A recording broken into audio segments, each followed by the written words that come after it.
And here we go. It's another Penguins live chat. I am Dan Kingerski on the Pittsburgh Hockey Now platforms. That's YouTube and Facebook today. Do me a favor before we get rolling. Like, subscribe on the YouTube side, and give the page a like on the Facebook side. So I've got a few topics lined up, and I'm going to kind of use those as sort of the roadmaps. I know where you're going today, so I'll let you get there. Don't worry. Let me make sure we sound okay. Okay, well, yep. At least the sound is coming through to the laptop just fine. The Penguins last night, that last little glimmer, that little speck of hope was in fact extinguished. And what other franchise would do that to the Penguins but the New York Islanders? If there is any team, it's not the Philadelphia Flyers, certainly not the Washington Capitals.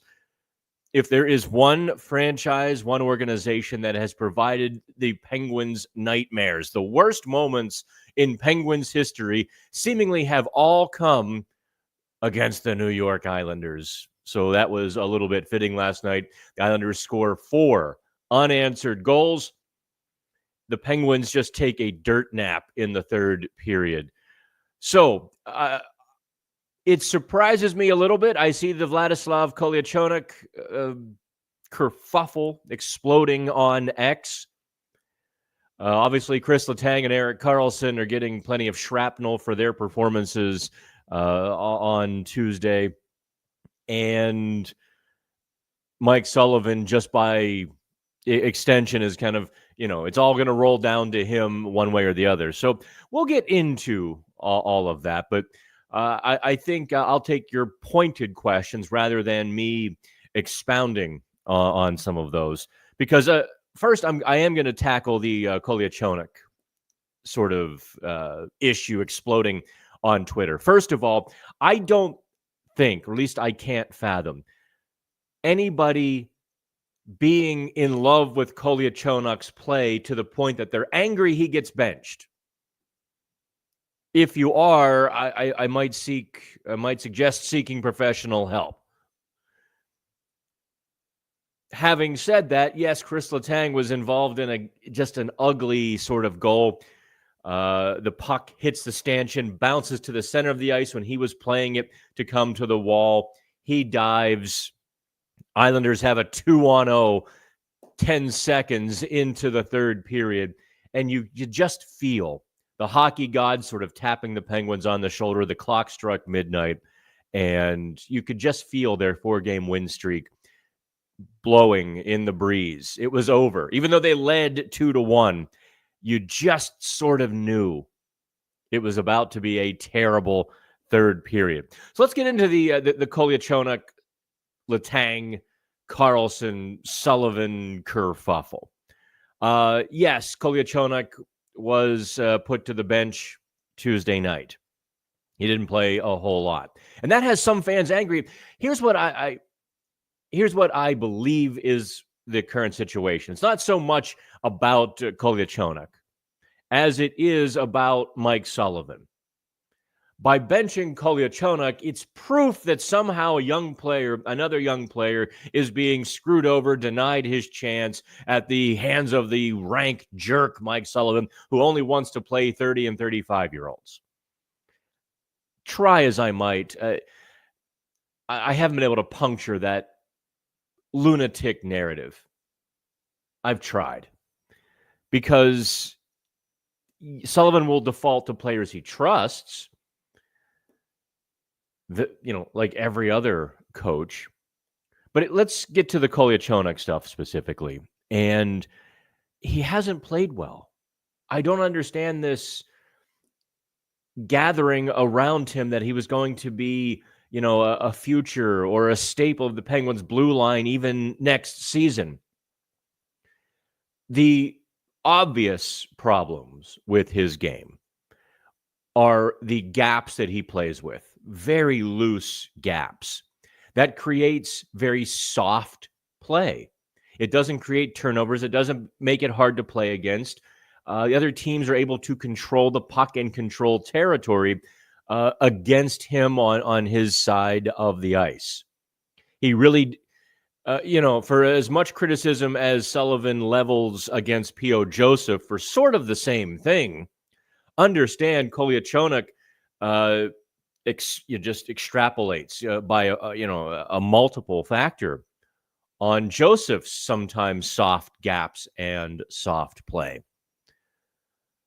Sullivan very much understood that third period was for all the marbles. And he was playing to win.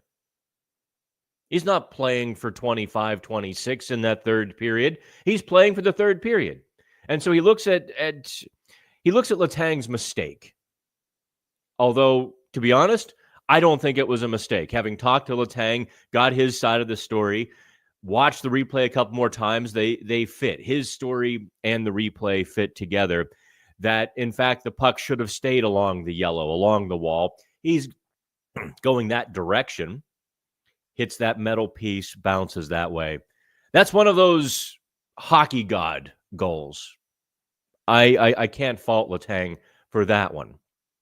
There were other things, there were turnovers last night, and there were kind of some awkward defensive coverages. There was Erik Karlsson stepping up at the offensive blue line to try to break up the Islanders' breakout and rush, and just gets run over. Roadkill. It goes down to one knee. The puck goes straight past him. There go the Islanders on a 3-on-2, which essentially became another semi-breakaway. What are you going to do? The reason that, say, Letang or Karlsson get a much longer leash than Kolyachonok, hear me now, believe me later, it's because they do so many other things. They have the potential to do so many other good things for you. At any point in that third period last night, Kris Letang or Erik Karlsson could have made the play, the big play to wrest control away from the Islanders and win the game. That's why you keep them on the ice. That's why coaches are so reticent to bench a star player. It's because they're a star for a reason. They do a lot of good things. Kolyachonok doesn't do a lot of good things. And so when he's having an exceedingly rough game, which Tuesday certainly was for him, and you're playing for keeps in that third period, it makes sense. If you're in last place, if you're the San Jose Sharks, where this season almost doesn't matter, you probably have a different reaction. But the Penguins last night weren't in the future mode. They were in the now mode. So, that's the best way I can explain it.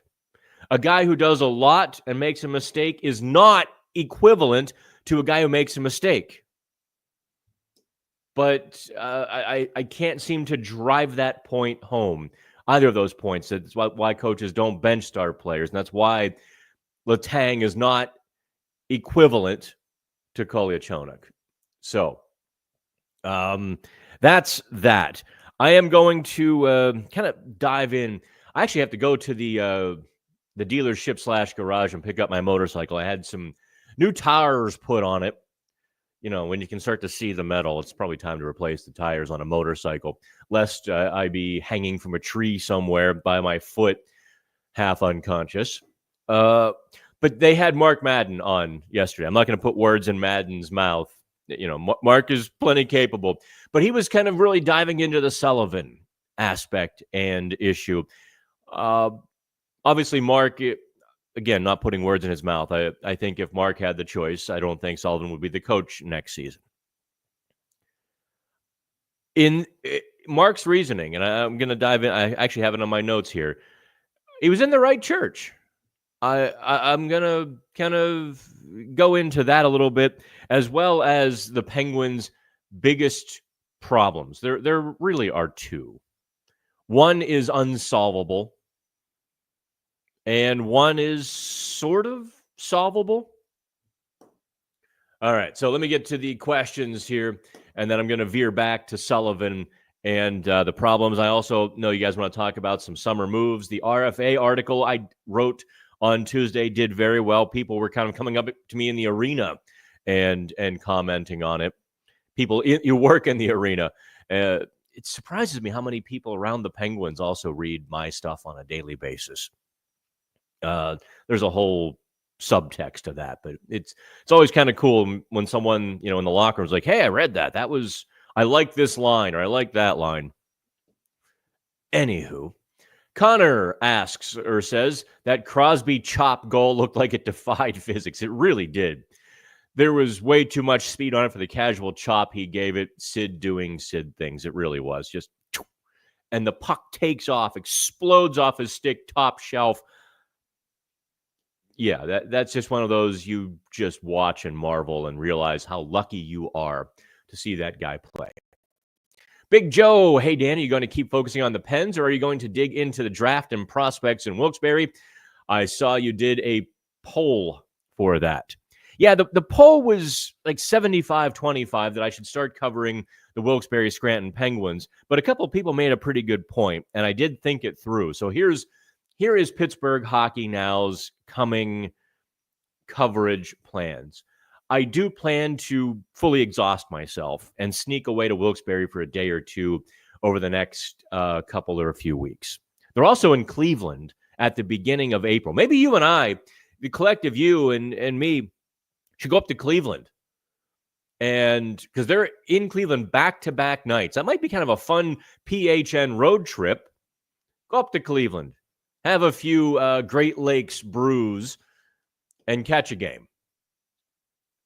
Maybe do some live chats and that kind of thing. That, as I say that out loud, let's do that.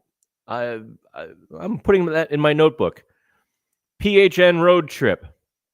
But regarding the site, I am going to finish out. I'm going to do all 82 games this season. Not just the site, but me personally, all 82. I'm going to win. I'm going to, get the Iron Man and hit all 82. Weather, airlines notwithstanding. I mean, at any one point, good Lord, I fly Delta quite a bit. And they had, another goober pilot scrape the wing on the runway as they came down, had to circle around. And unfortunately, it was another one of those little airlines that they contract to run a small route, which I have to take a few of. I don't know where they're getting these people. Air traffic control had to say, hey, you scraped your wing. The pilot's like, what?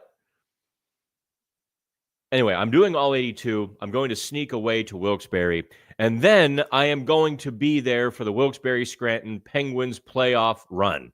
I apologize, Wilkes-Barre fans. I am bringing the jinx. I'm bringing the curse for the playoff run. Hopefully they draw a bad or an inferior team like Lehigh Valley, and they can smoke them in the first round and really get some momentum and heat going. That is the plan right now. Braden, what's my prediction for Karlsson Letang this off season? All right, 13-25. Okay. I'm going to get into this in a deeper way than you probably expected when you asked that question, Braden. One, I'm starting to wonder if there will be a market for Erik Karlsson. I just am. He was so good in Four Nations. And respect to him, his play has been uninspired. I think that's maybe a nice adjective. Uninspired since then. So there are some general managers around the league, and I know this to be true. I know this for a fact, who believe that other general managers like him. He's not for me, but I'm sure there are some general managers who will take a shot at him. It doesn't exactly point to a guarantee of a trade. Look, especially with the Penguins going to Sweden next year. Would Karlsson look at a mediocre situation? Let's just say, I don't know. What would be a mediocre? Okay, this isn't going to happen. let's just say Philadelphia calls and says, hey, we'll give you a 4th-round pick and eat the entire salary. Or we'll give you a 3rd-round pick and you eat a couple million, whatever. Karlsson looks at Philadelphia, decides, do I really want to play for John Tortorella? Do I really want to go to a team that's rebuilding, even if they have hit rock bottom or are on their way back up? Do I really want to go do that?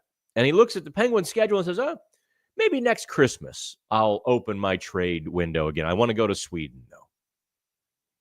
So I don't necessarily, I would put higher odds on Karlsson, or I would put better odds on Karlsson remaining with the Penguins than I would him being traded. That's just my gut feeling on March 19th, right? One of those GMs could take a run at him in May, and I change my opinion based on the changing facts. You should do those things. Kris Letang. Let's dive into this, Braden. Here we go. Because I think I'm in a very unique position. If you follow along Pittsburgh hockey now, you follow along a lot of the stuff I write and talk about, you know that Kris and I went back and forth a couple of weeks ago. Had a bit of a misunderstanding. We talked it out and realized that, Kris was very forthcoming. Misunderstanding was not cantankerous in any way emotional. Don't worry. I didn't make him mad, and he wasn't like Kingerski. No, it just, my words, his answer, they matched on paper, but my question and his answer were about 2 different topics, unbeknownst to either of us. But I asked the question that I intended to ask, and, he and I talked about it. So I'm going to share a little bit of that conversation with you now. I do not think Kris Letang understands he controls his fate for another year. Next summer of 2026, he will have a 10-team approved trade list to which the Penguins can trade him. But for the summer of 25, no movement, ironclad, locked down, no chance to move, nothing is going to happen. In talking to him, I did not get the sense that I was struggling for the words, obviously. I felt like if Kyle Dubas pushed, Kris Letang would accept the trade. Now, Kyle Dubas has said he's not going to push. So the point is moot. All right? You bloggers are going to write what I just said. The point is moot. But I feel like Kris feels like his Penguins future, or his Penguins career, might not end in Pittsburgh. Or at least he is cognizant of the possibility. That's the way I want to phrase it. He is cognizant of the possibility that it's a business, and beginning in 26, it's not his choice anymore, and he understands the possibilities. Does that make any sense to y'all? That, while Crosby and Malkin have ironclad, I'm staying and you can't do anything about it, sort of contracts and clauses, Letang has that wiggle room. And he is really introspective, or he's become more introspective this season, and I think he has felt the losing on a deeper level. I think he is struggling with the passage of time a little bit. I think he is not happy with his game. I mean, he's going to have, it's not a career low, but it certainly will be his worst offensive output since 2010. I think all of those things and more have kind of knocked him a little bit off kilter, off game. And so when I asked a question about the future, he was probably too honest about it. I was kind of nudging him. I'm like, just to be clear, Kris, you are saying on the record you're staying. And he kind of didn't understand I was shoving him to the yes answer. He's like, listen, it's a business. And I'm like, no, it's your choice. So that's the Letang situation. Do I expect him with the Penguins next year? Yes. Would I be surprised if he wasn't? No.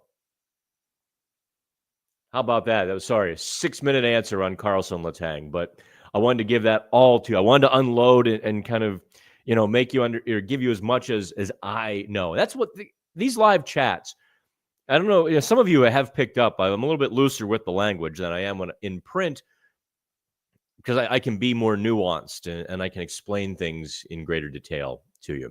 Let's go to Derek. Do I think Kyle Dubas has issues constructing a D Corp? Yes, I've written that.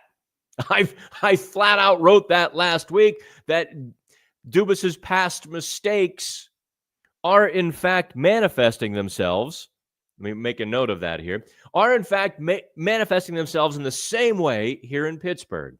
In Toronto, he perpetually had a struggling defensive core every year.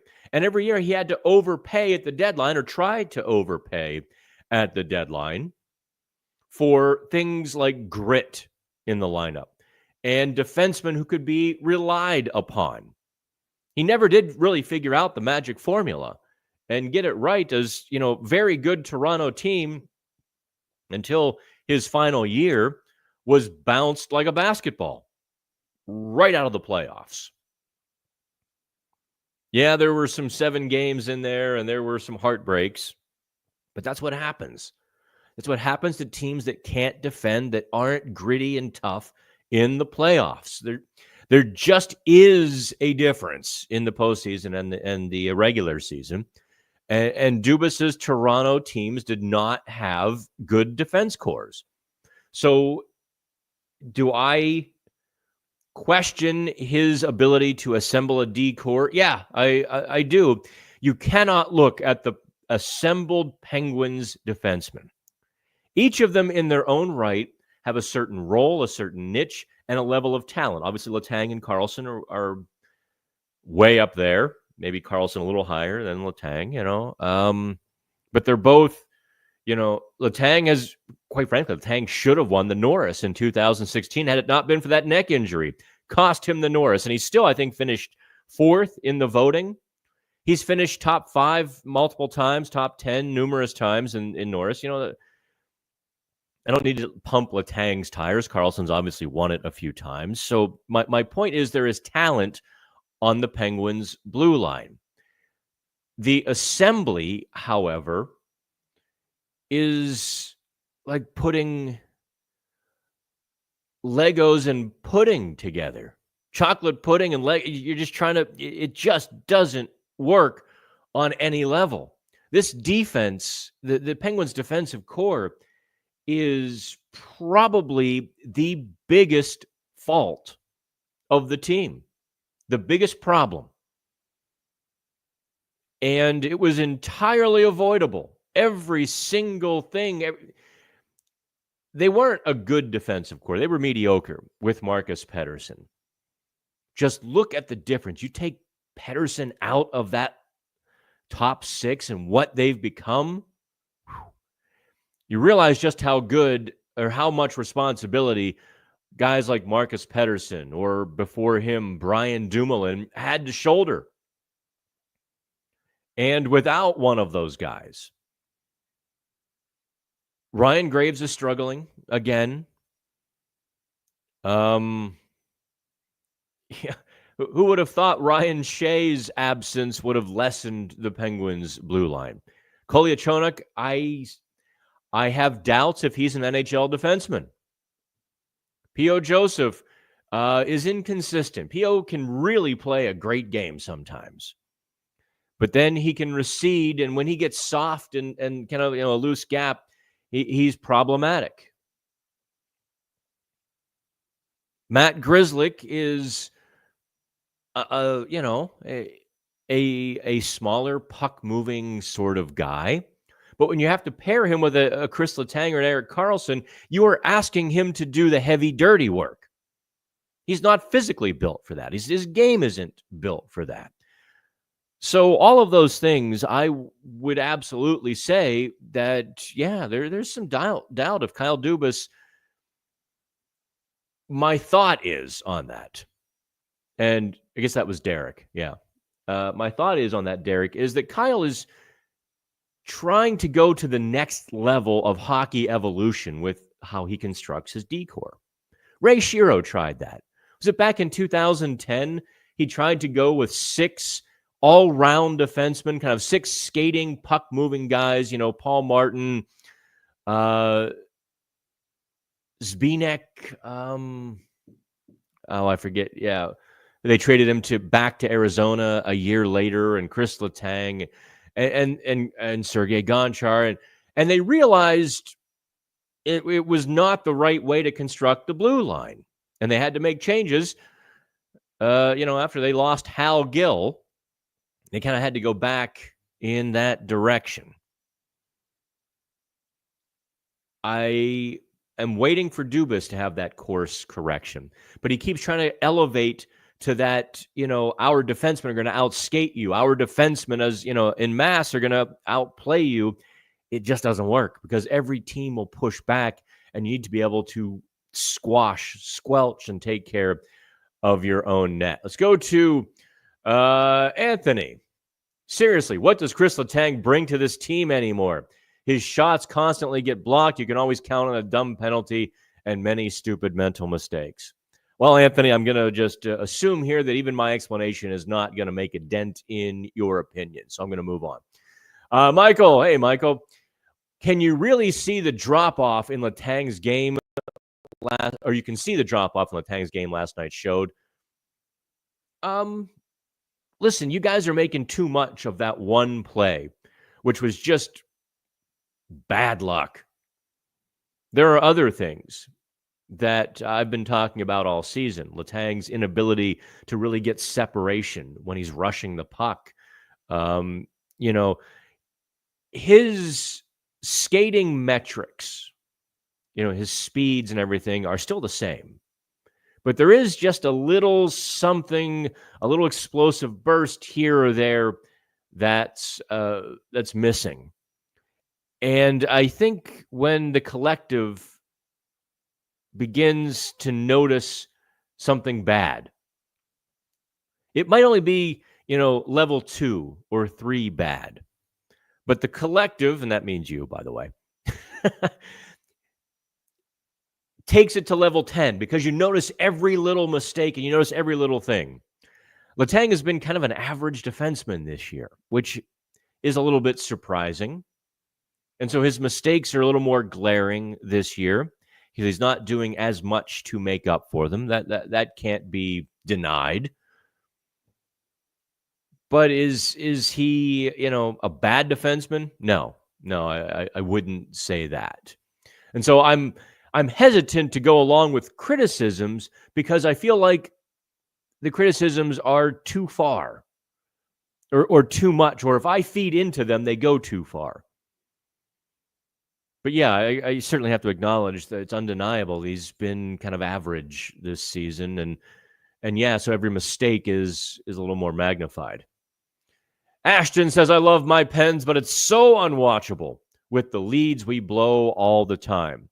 According to Matt Vensel, the Post-Gazette, that was the first 2-goal lead they'd blown since early January. Now, in fairness, they haven't had many 2-goal leads since early January.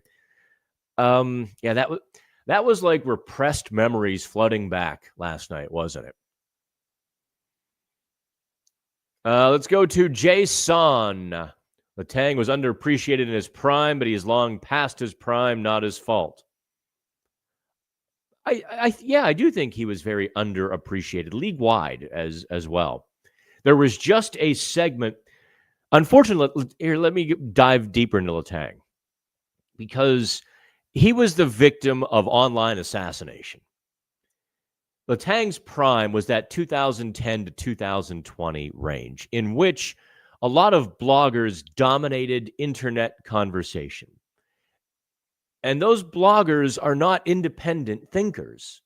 It became a mob a long time ago. And to be heard in the mob, you have to go further than the last person who spoke. And so if one person notices a mistake, one blogger noticed a mistake, or one critic or one person on Twitter noticed a mistake, that meant two other people had to go further in their criticism. And so Letang really took a beating from, let's call it 2010 to 2020, 21, whatever have you, in the online sphere. A whole lot of people had emotionally invested in the opinion that he wasn't very good. He was too many turnovers, too many mistakes. Never mind the fact that a lot of, I remember writing in 2016 and again in 2017 when Pittsburgh hockey now was brand new. I remember writing that Letang's turnover rate was less than Erik Karlsson and Brent Burns and the other, and even Drew Doughty. He was kind of, on par with Drew Doughty. But that didn't matter.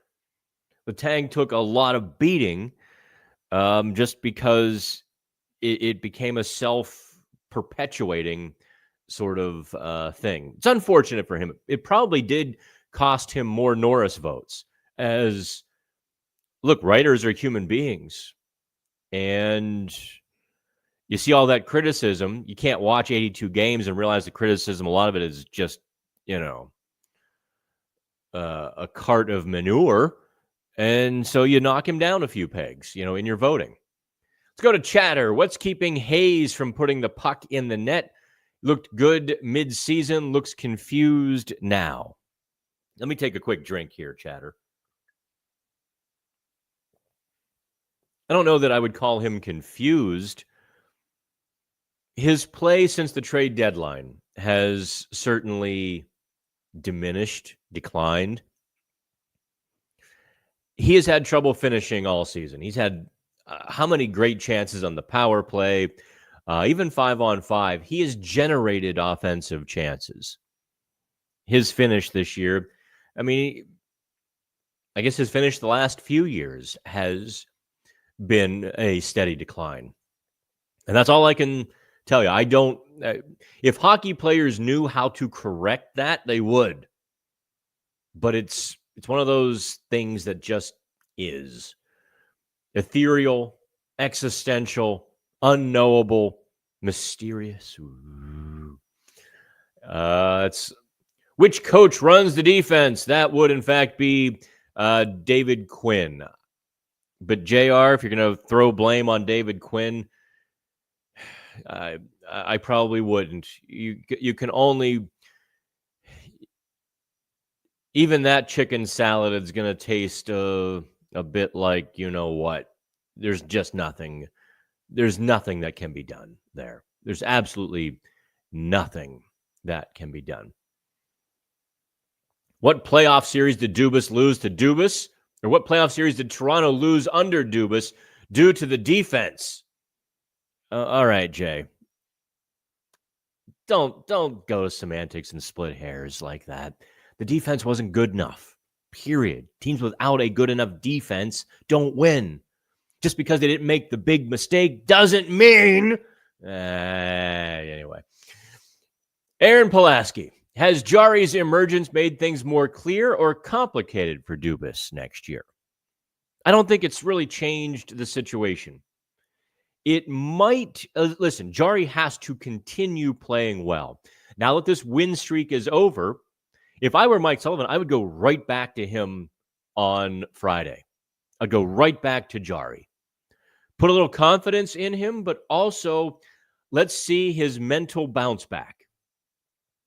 I think that's important. I think that's an important piece of the puzzle, important factor to know what's his mental bounce back going to be like. If Jarry can play well for the rest of the season, I think the Penguins might be breathe a little easier bringing him back next season. If he doesn't play well the rest of the season, let's just say that was a 4-game aberration, then a buyout is entirely possible. So no pressure, Jars. You know, he might be playing for his career, his job.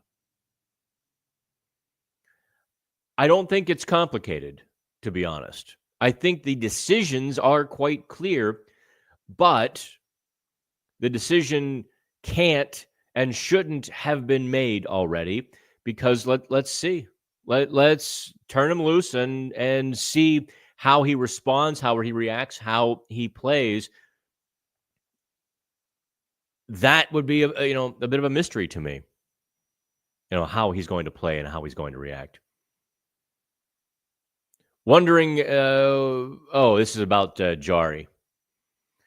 I don't think Jarry has any trade value right now. Zero. So, the hopes that the Penguins could somehow move Jarry, it would cost them draft picks. But then let me ask you this. If you move Jarry this summer, next season, are you comfortable? I would not be. Are you comfortable with Alex Nedeljkovic and Joel Blomqvist as your goaltenders? Truthfully, I thought Blomqvist got exposed in his most recent call-up and run. I thought he got exposed. I thought he can be beat to the sides. His glove and blocker sides were alternately picked upon. Pucks off the ice were beating him. And he is going to have to do some heavy-duty work in Wilkes-Barre. Okay, let me get Jarry for Philip Grubauer, 1-for-1. Doesn't Grubauer have a longer contract or a higher salary? I think so. Okay, so let me, you guys can queue up the questions. Let me get back to the Mike Sullivan issue here. Mike Sullivan, 36 minutes. I'm keeping track here so I can write a better, like those nifty podcasts who have people working for them sort of do. They say, okay, at this time I talked about this and that. Anyway, kind of expounding upon what Mark Madden was talking about on Tuesday, that he doesn't think Sullivan is the right coach for the team next year because Sullivan is going to play to win each night, and that precludes younger players from getting more ice time to make mistakes and so on and so forth. I think Mark is in the right church on this one. I will say I have seen more adjustments, more tolerance, more changes from Sullivan this season than I have in the past handful. I mean, look no further than Philip Tomasino. Look no further than Cody Glass. Tommy Novak was, thrown right into the mix. Unfortunately, I think Novak's injury might be a little more serious than the Penguins thought originally. Obviously, he was out day to day, and we're over a week now, and he didn't skate on Monday at practice. So I look at the myriad of younger players who have gotten a chance. Look, Jesse Puljujarvi. God, I hate mentioning that name because here they come. Got significant opportunity this year. I mean, he was in the top 6 for a minute. He was on the third line for most of the time. Cody Glass stuck in the lineup. And I've explained ad nauseum, I'm not getting into it, why Glass was in the lineup. His advanced analytics and the scoring chances when he was on the ice exploded. He was a rainmaker. The water didn't hit the ground. That was as inexplicable to me as anything. But I do believe that Sullivan has the ability to adapt to his situation. So I don't think he'll be fired. I don't think he'll be shoved out the door. I do think he will probably have a good talk with himself if he wants to go through this. If he wants to watch Rutger McGroarty, Tommy Novak, Philip Tomasino, if he wants to kind of stick these guys in the lineup next season and leave them there and keep working with them. Some coaches really enjoy that. Some coaches have a short tolerance for that. They want to go play. They want to win. I don't know where Sullivan is going to fall on that. I suspect Sullivan at this point is a company man who's going to adhere to the wishes of the general manager. There's another aspect to Mike Sullivan that probably has to change for next year too. And that is he needs to simplify everything. The Penguins are an unfortunate dichotomy in this transition. The top handful, half dozen players can play Mike Sullivan's system and game plan to its fullest. They understand when he starts giving them a lot of details and really getting into the intricate planning of the game. They can follow that.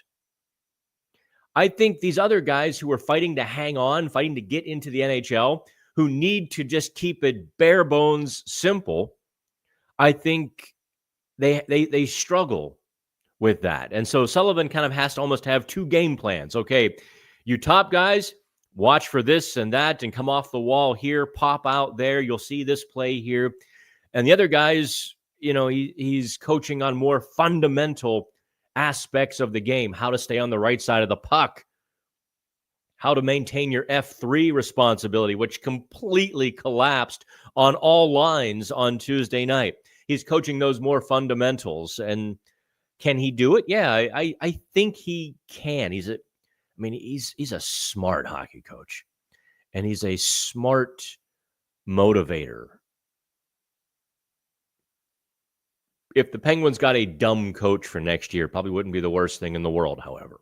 If they went and got a dumb coach who was, happy-go-lucky, kept everything simple for everybody, Sidney Crosby might want to wrap a stick around his head by midseason, but the other dozen guys probably would benefit. I don't know. It's a complicated and a little bit of a convoluted situation there on Sullivan. Of course, he could prove me entirely, prove part of this wrong and part of it right by more becoming that coach for next season. You might see him become that coach in the final 12 games this season. Now that the Penguins have hit 0 on the thing. I had all kinds of pictures I was going to show you too. I went 43 minutes talking just me, just my face on there. That's kind of weird, isn't it? I mean, Ryan Graves is a problem. This play, that goal was horrendous. The defensive nonsense on that play. There were 3 Penguins around the net, and somehow a crashing defenseman finds the loose puck. You got to be kidding me. You got to be kidding me. Crosby87 asks, do I think they will try to re-sign Matt Grzelcyk? I think there is some tepid interest. In fact, I can confirm, in fact, I did report that there was some level of interest. It might be one of those things where they both go to July 1st. They tell Matt, hey, check out the market. If you can get more money than the $3 million we're going to offer you, take it. If our $3 million is the best, come on back. That might be kind of what they do. I don't know, but I know there was some tire kicking from both sides going on. Alex asks, when should we expect to see the young guys from the baby Penguins come up to the big leagues? Well, they've got only a couple of call-ups left, Alex. They can only call up 2 more. They want to keep them together, either at the NHL level or the AHL level. That's why you saw Unacceptably called up last night. They didn't want to call up just one. And Koppinen acquitted himself quite well. He has some NHL experience. He got his first NHL goal.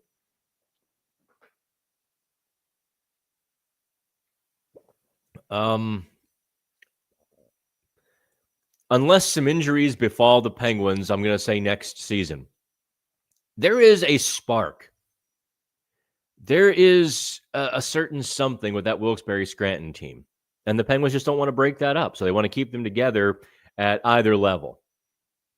So in this case, I guess it's more likely they're going to keep them together at Wilkes-Barre for the next few weeks and let them go on hope they go on a playoff run. Andrew says, with the Caps as good as they are, the Canes always competitive. The New York Rangers likely to bounce back next year. New Jersey with a healthy Jack Hughes. And the Columbus Blue Jackets coming out of their rebuild. Are the Pens the worst in the Metro? Well, you did forget the Flyers. And the Islanders are kind of held together with bubble gum and paper clips right now. The Islanders are... I think Lou Lamoriello is doing a terrible job as the GM there. Absolutely terrible. They're holding on to older players who aren't great.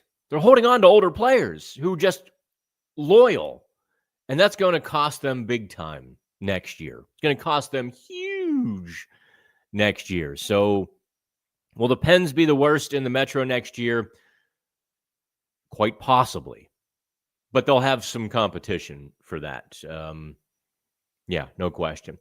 Robert, reports I've been seeing is the Pens are going to go hard after Marner this offseason. No, Robert, you haven't seen any of those reports. They don't exist.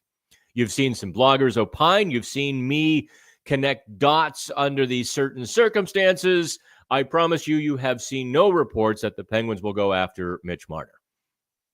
Just you're like the third person that's used that phrasing. I've seen reports. Like hockey buzz and that nonsense, like the blogosphere doesn't count. Okay? Stick Sportsnet, TSN, and local beat reporters probably keep, The Athletic as well. Keep it to that, and you'll be fine. But there have been no reports, merely conjecture, speculation, opinion. That's it. Let's see here. Yeah, Grubauer does make more than Jarry. I don't know why you would dive into that. Both are bad. Trade them for each other and see what happens. Yeah, but the Penguins would lose, what, $600,000 in cap space for an older goalie. At that point, if they're both bad and a buyout becomes something you have to consider, then you want Jarry. Sports fan agreed on Sullivan. Everyone talks 16 team. Those guys had already come through years of development and were ready to pop. They were, yeah. They'd already spent a couple of years in Wilkes-Barre. Think of the number of times Brian Rust went up and down before he stuck.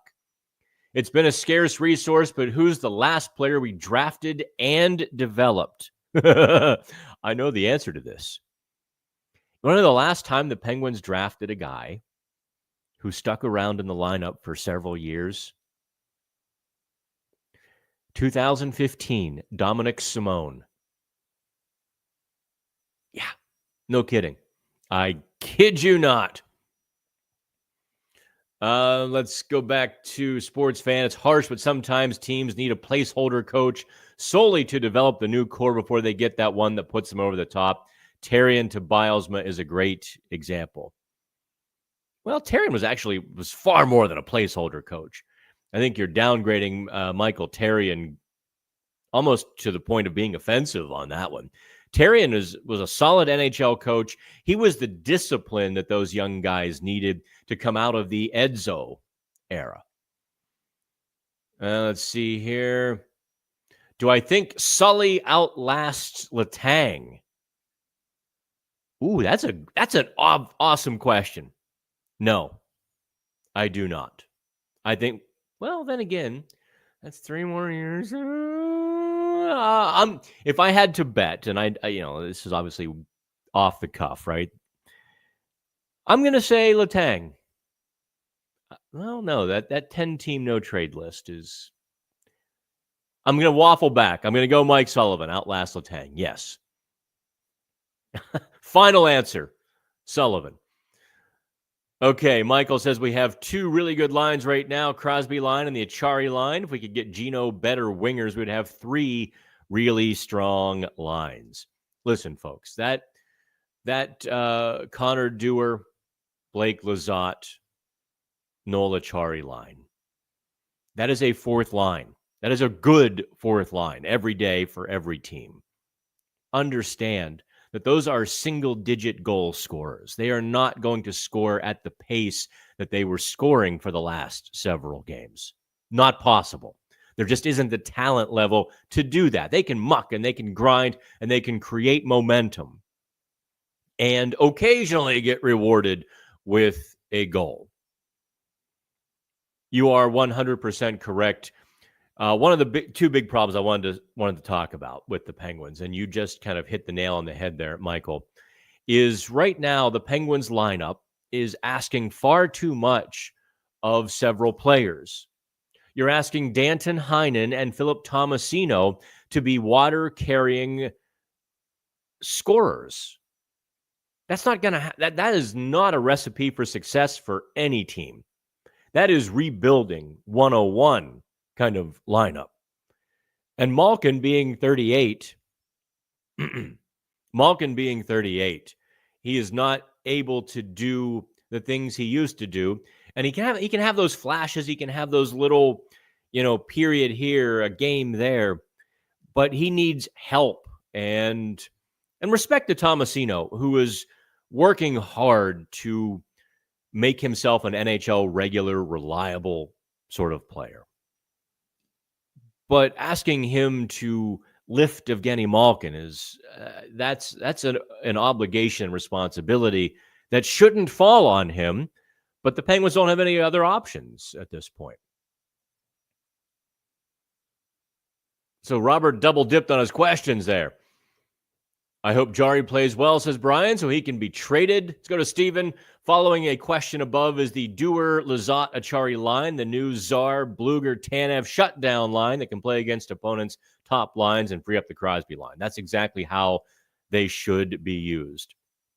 Realize that Connor Dewar had no goals in his first 31 games this season. He got 3-2 with the Penguins. Those were his first 3 games, first 3 goals this season.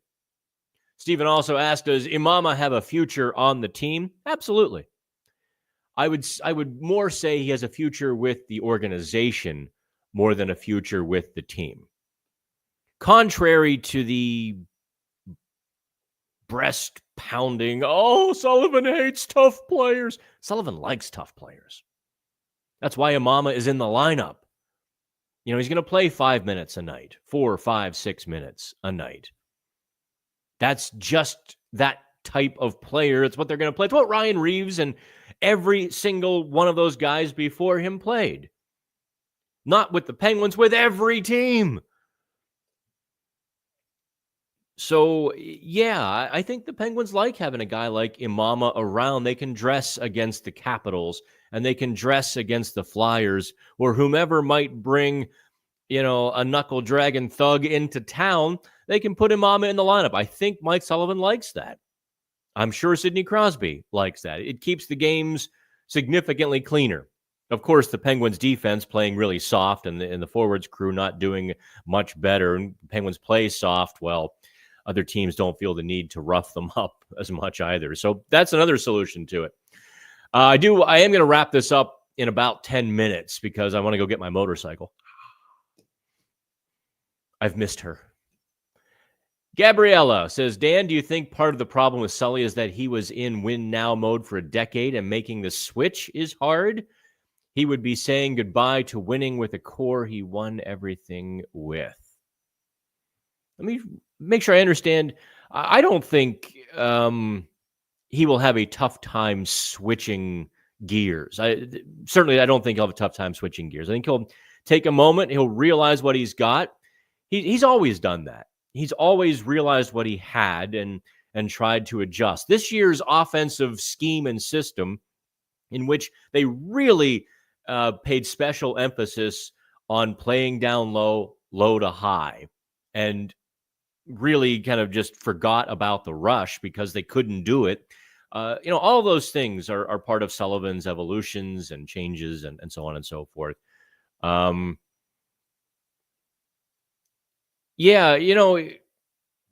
Would he ride it out to the end with the core and they all go together? That's an interesting painting, isn't it? That's an interesting kind of pretty picture to hang over the fireplace. If Crosby, Letang, Malkin, and Sullivan all just stepped aside at the same time, I suppose that's the way the movie would go. Crosby, 87. Connor Timmins has looked solid since coming over.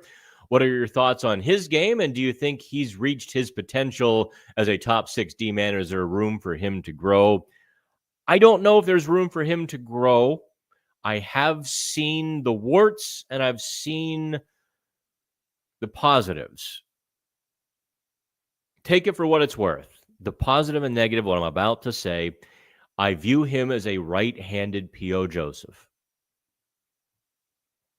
I think he can elevate his game. I think he can skate well. I think he can move the puck and play in the offensive zone. I think he's not physical in the defensive zone. I think he can be a little too soft down there at times.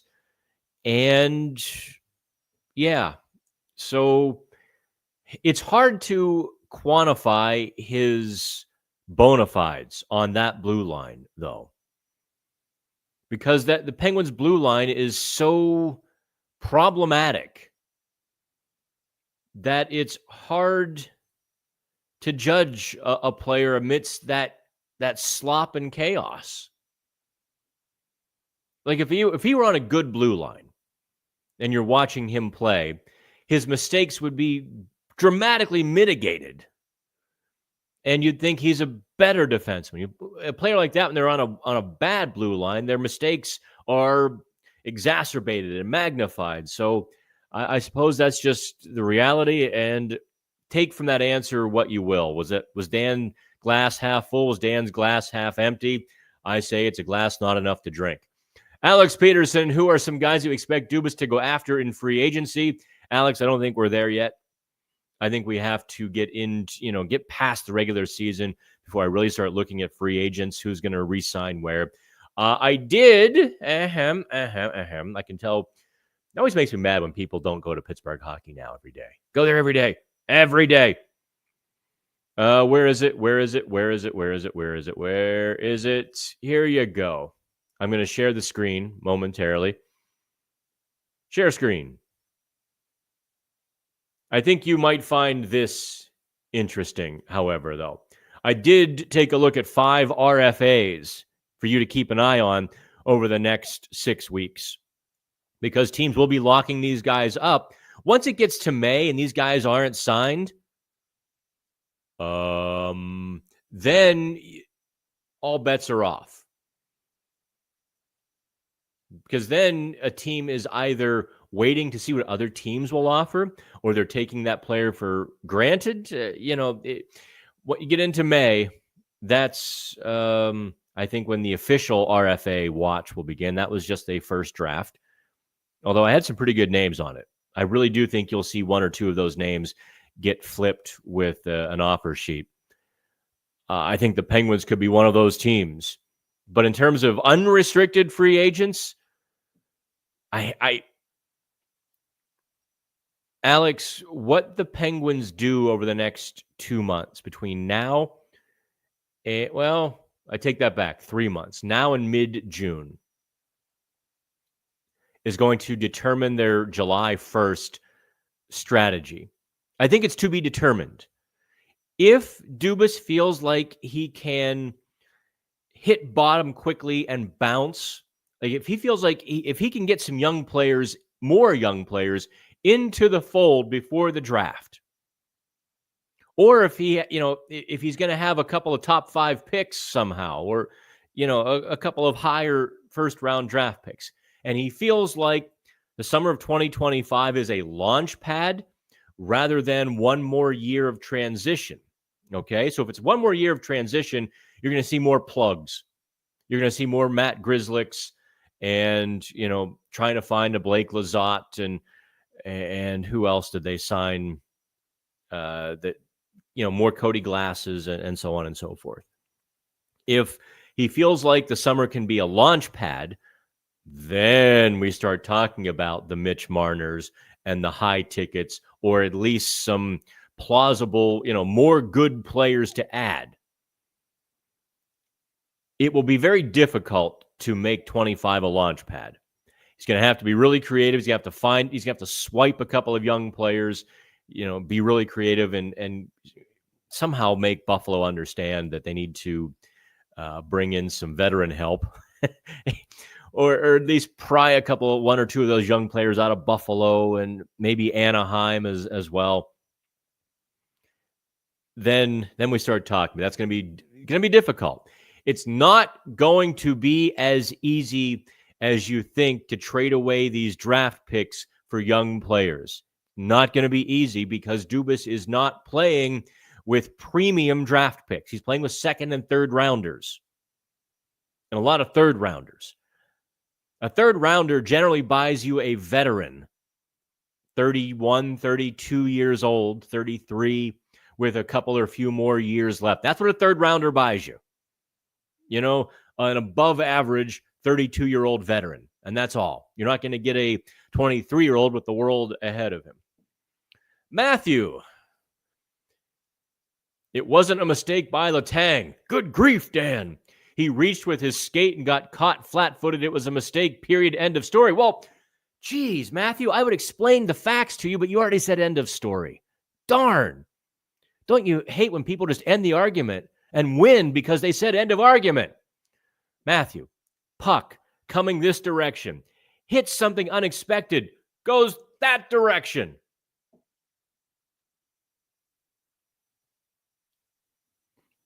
Gable Fisk always comes late, but always brings some good stuff here. Greetings from my favorite city. Is that it must be Vegas. Yeah, I do love Vegas. Do I think it's reasonable to expect that Letang will finish his contract with the Penguins while actually playing most of the games? Reasonable to expect? Yes. Guaranteed? No. Brandon, thoughts on a theory that Dubas won't move on from Raquel Karlsson this offseason due to international games? Yeah, I talked about that a little while ago. If Dubas allowed those 2 regular season games to dictate his player personnel strategy and moves, that would be malfeasance. I do think Karlsson might stick around for those games. And I think perhaps if it's a borderline trade, you know what I mean? If it's like, it could go either way. Dubas also does understand the significance of playing in Sweden with those 2 players. So if it wasn't if it was a marginal trade that could go either way, maybe he declines because of that. But if he's not trading either of those guys, or if he gets the offers that he wants and says, I can't do it, guys, we got the Sweden games, that would be absolutely malfeasance. Oh, Matthew's still commenting. Matthew, just go away then. I can't fix stupid. Ken, where is Joel Blomqvist at the moment? I don't see him in Wilkes-Barre, only Larson and Murashov. I also checked Wheeling's last 3 games. Don't see him there either. I don't recall him being injured when he left the Berg. Is there currently an odd man out in Wilkes-Barre? Yes, it would in fact be Joel Blomqvist right now. What did Murashov win? Like 8 in a row? 9 in a row? I think, I don't know. I've asked my folks in Wilkes-Barre and kind of gotten, he's here, don't worry, sort of responses. Look, he got shelled in Pittsburgh. It probably behooved everybody involved to, in fact, to give him a moment. Give him a moment on the practice sheet to work on a couple of those things. It behooved them to give him a moment to take a breath and decompress and get his mental game right. He got shelled. He got his big chance, and he absolutely got shelled. So, I wouldn't read too much into it. MTD Vipers, love your work, Dan. I appreciate you. All right, last one. We're over an hour, and I've got to go get my motorcycle. Dubas isn't developing individuals at Wilkes-Barre. He is developing an entire shadow team to replace this one next year. His intention is a plug-and-play team. Any thoughts? He said so. He didn't quite put it in those grandiose shadow team terms, but you're right, Sonny. He wants to keep as many of those guys together as possible. When he brings, let's just say next year, you're going to have Rutger McGroarty, Owen Pickering. Maybe I don't get the feeling that they don't usually mention Tristan Brose in that same breath, but I like Tristan Brose a great deal. I think he's going to force his way into it. And who am I missing? Maybe Harrison Brunick, although he's not part of that shadow team. He'll be one of those younger players, right? And then you kind of add in Philip Tomasino to that mix. All of a sudden, you're going to have a very young and vibrant locker room. Oh, Ville Koivunen is a guy I'm forgetting. So, yeah, you bring in those 5 guys. You add a couple more. You're going to have a young and vibrant locker room that kind of is unto itself. And you're going to have, the big 3, the veterans kind of shepherding them along. And, yeah, they're going to be a little bit crazy. I think you and I might enjoy watching them play just wild, young, and dumb. Much like the Montreal Canadiens. The Canadiens are in year 2 of wild, young, and dumb, and they just might make the damn playoffs. Of course, the Canadiens also have several top 5 picks in their lineup, Slavkovsky and so forth, and Reinbacher. So, yes, now the Penguins need some of those top 5 picks to add the top-end talent.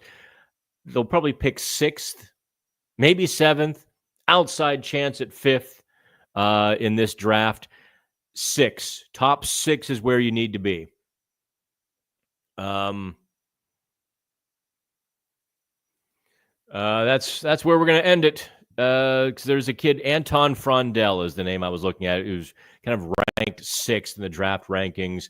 I feel like he could be an NHL contributor right away. The rest after like 7, 8, 9, 10 would be a little bit of a project, a bit more raw material where you'll see them in a couple or a few years. So that is it, kids. Enjoy some. Wasn't it supposed to be sunny and 70 today? What the heck happened? I'll step outside and we'll have some fun. All right, folks, enjoy. We will do this again next week. Like, subscribe, yell at me, have some fun.